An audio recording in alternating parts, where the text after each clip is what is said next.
Hello and welcome to Right on the Money. I'm so glad you're joining us tonight. I hope you've had a great Thanksgiving, a great start to the Christmas season. We really enjoy Christmas, right? And there's a couple verses to start off this special message today. And she will bring forth the son, you shall call his name Jesus, Matthew 1:21. For he shall save his people from their sins. Jesus came to save us from our sins. What an amazing gift. We could never pay back all we have done. You think about how many times we've done something wrong. And if we had to pay back something, we had to sacrifice a sheep or a goat or something every time we sinned, we'd never be able to keep up.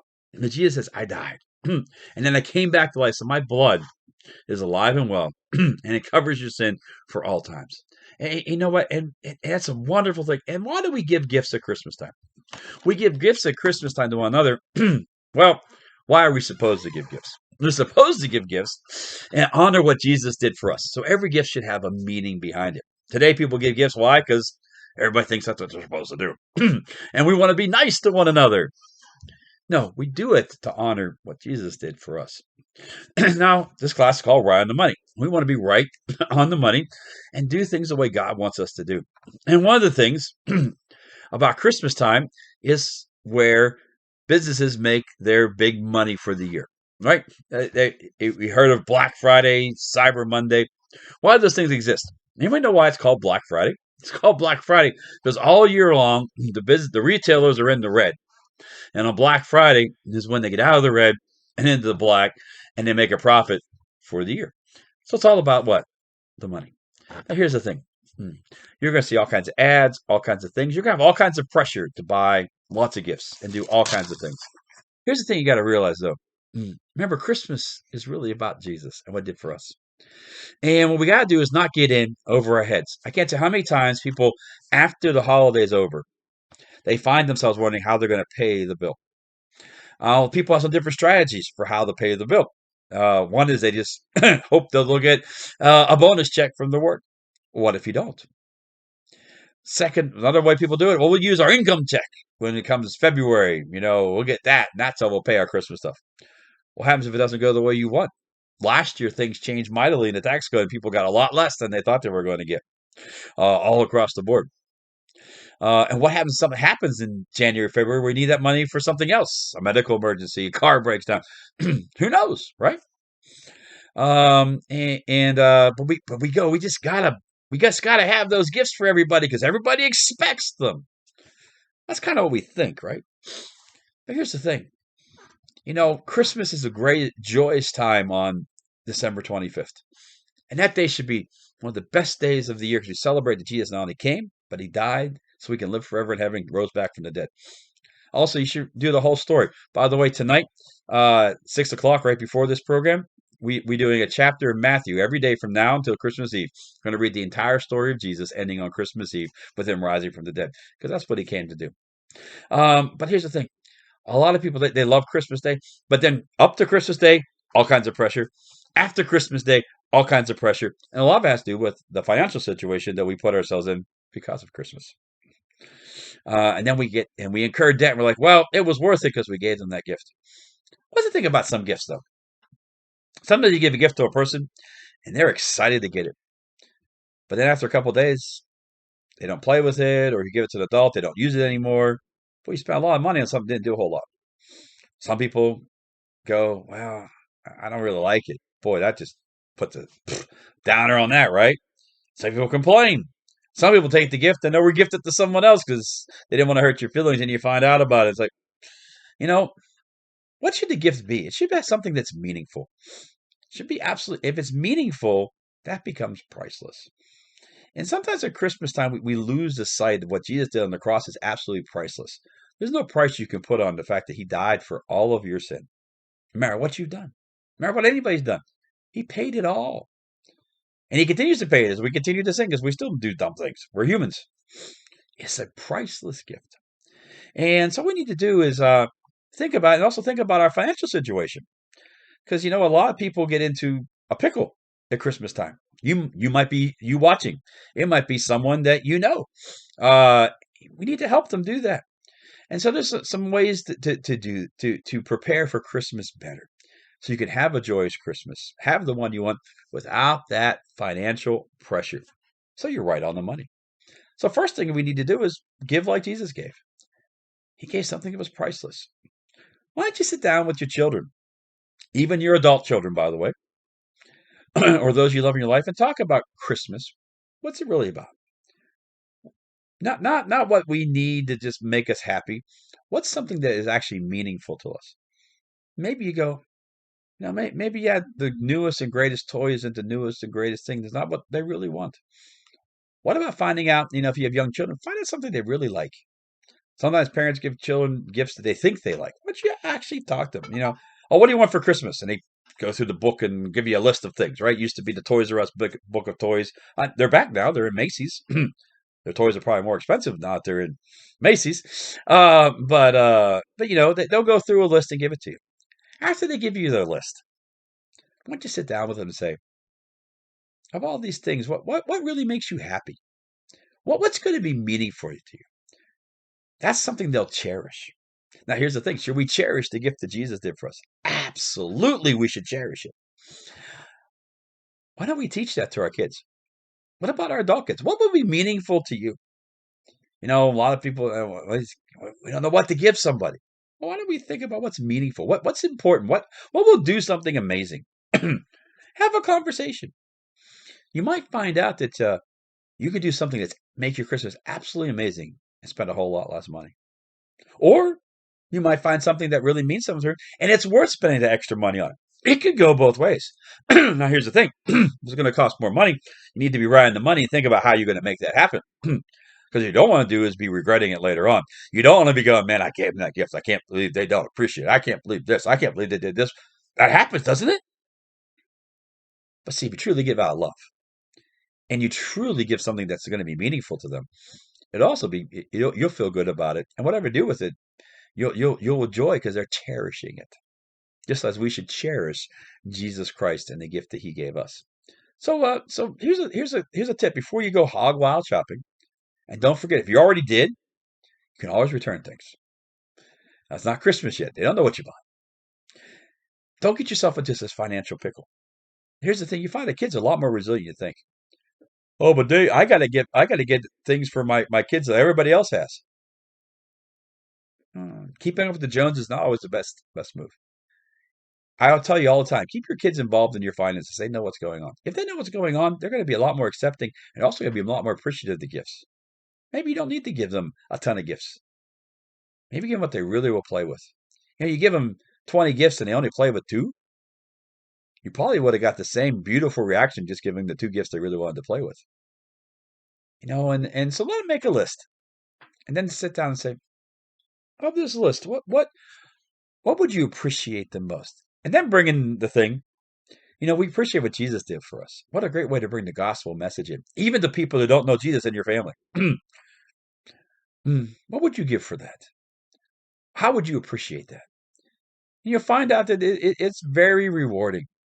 It's great to see him open a ton of presents on Christmas morning, but if you got this big credit card bill coming after the new year and you don't know how to get rid of it, it could lead to disaster, and that could lead to stress in your family. And then these gifts could be a point of contention because, man, I wish we could have used that money to pay this bill. We could have done this. You keep everybody in the loop and think about the best way to do Christmas. Because here's the thing you don't want to do. You don't want to put yourself in a hole. Now, let's talk about not get yourself in a hole. We talked about ways that people kind of look at paying for gifts. They kind of, almost everybody buys the gifts and then thinks about how to pay for them later. And I get that. And people get that. I understand. You see things, you want to get it. And our world's really good about trying to sell you stuff, especially stuff you don't really need. That's why you need to have conversations. Conversations are good about a lot of things, especially when it comes to spending money. Also, you want to have a Christmas where they open the toy or they open that present or that clothing or whatever you give them and they really want it. Having a great conversation will produce an incredible Christmas morning for you. And you might not have to break the bank to do so. Now, there might be times when you might want to do that for that special someone, but you need to have a plan. Now, let's talk about that. If you're waiting to January to figure out how to pay for the bills, you're probably in trouble to start with. 'Cause here's the thing, you put in the credit card, you can be paying up to 29, 35, 38% interest. You don't want to do that. That's just throwing money away. It's a terrible way to borrow money. Excuse me, I don't know why I'm coughing so much, but it's a terrible way to borrow money. Now, you turn in the past, you're supposed to use credit cards. Yeah, get the free money, but never have a balance, never pay interest.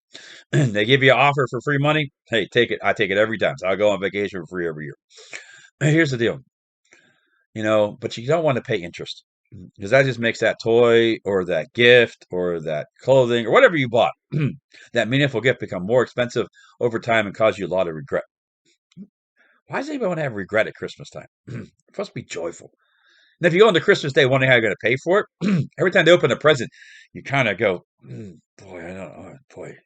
That's in the back of your mind. Once it's in there, it's in there. So you want to relieve that. So here's the thing. If you're already in the Christmas mode, first of all, have that conversation and say, what's really important? Second of all, stay within your means. Now, here's the thing. Once Christmas is over, okay, and get through this Christmas, and then the next year, why don't you start thinking about it now? I'll tell you how I do my Christmas. I do it in one of two ways. First thing I do is, everybody loves that refund check, right?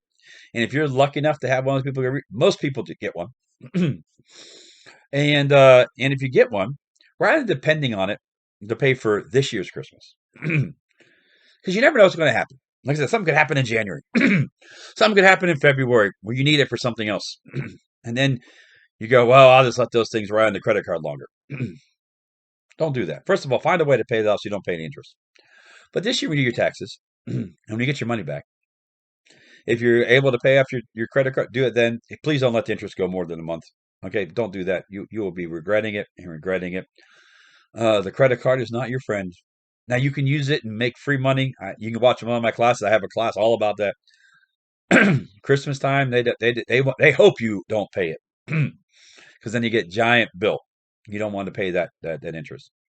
But what you do with your refund this year, if you can stay within your means, then when you get your refund and you go, I didn't have that disaster. I didn't have that. And you end up now, the money is free and clear. Put that away in a savings account. Put it in something you won't touch. Take $1,000 or $500, whatever, you'll take your whole refund. But put it away. And then when next Christmas comes around, you already have the money ahead of time to pay for the gifts. So now you can buy gifts and not have to worry about how am I going to pay this next year. And if you want to give out a bigger gift, you can go, wow, I have the means to do this because I have a plan going forward.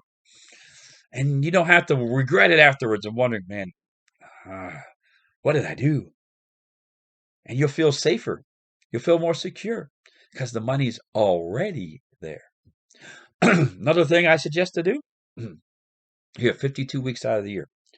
You're going to spend money on Christmas, right? Now, if you're one of those people that buy things and have to pay it later, that means the next year during your paycheck, you're going to have to pay it somehow. Now, if you put on a credit card or things like that, and you end up having to pay interest, you're throwing money away, like I told you. Why not try this? First of all, first step is find a way to make this Christmas not painful. Have those conversations. I've said that 3 or 4 times now. You'd be surprised how better your Christmas would be if you have a better conversation with those you're giving gifts to. You don't have to say what you want. Hey, what's going to be meaningful to you? Then use your imagination how to make that meaningful thing come true. But during the year, if you're already paying them afterwards, that means you're already using your paycheck the next year to kind of pay for the gifts you bought the previous year. But then you're wondering if you can afford them. So not only put some of your refund away, why not every paycheck? Just like you put money away to pay for God every week. Remember, you're earning the money, you got to pay him first, and he takes care of all your needs. He even takes care of your Christmas too. He can, because he loves you. He wants you to enjoy this earth. Don't forget about that. Remember, he wants you to dominate the money, not the money dominate you. Why not set aside $10 a week out of your paycheck? Over 52 weeks, that's $520. Now, if you save money from your refund, you could have a nice Christmas account. where you're buying things and not worrying about interest because you already have the money in the bank. Well, if you want to spend a little bit more for Christmas, maybe you can afford to put $20 away. Think about this. You go out to work and you buy a coffee every day. What, $2, $3 a day? Why not decide, hey, I'm going to give that up and have a Folgers cup of coffee at home. It costs you about 50 cents. And put that $2 to $3 in a Christmas fund. Imagine how much money you'd have doing that every day. $3 a day times 250 days of work is $750 a year. And then you could go to Christmas, and then when your kid wants that gift, or your adult child needs something in their life, and you really want to give it to them, but you don't know how you can afford it, you already have the means by which to afford it because it's already there. Wow. That's a freeing way. That lets you approach the Christmas season with a whole different attitude, a whole different piece. And then you wake up Christmas morning and you share the meaningful gifts that you have bought in your life, and you actually can enjoy giving them because they're already paid for. And they're not going to affect your financial bottom line. And then if something does come in your life, you're not trying to pay two things at one time. Set yourself free at Christmas. So just to sum up, first of all, don't try to run after the Joneses. Talk to your kids, adults, and your kids who are kid age. I'm not sure. That sounded weird, but you know what I'm talking about. And those that you love. Why don't you ask them, hey, what's meaningful to you? And that way you can bring the Jesus story into it. His gift was priceless.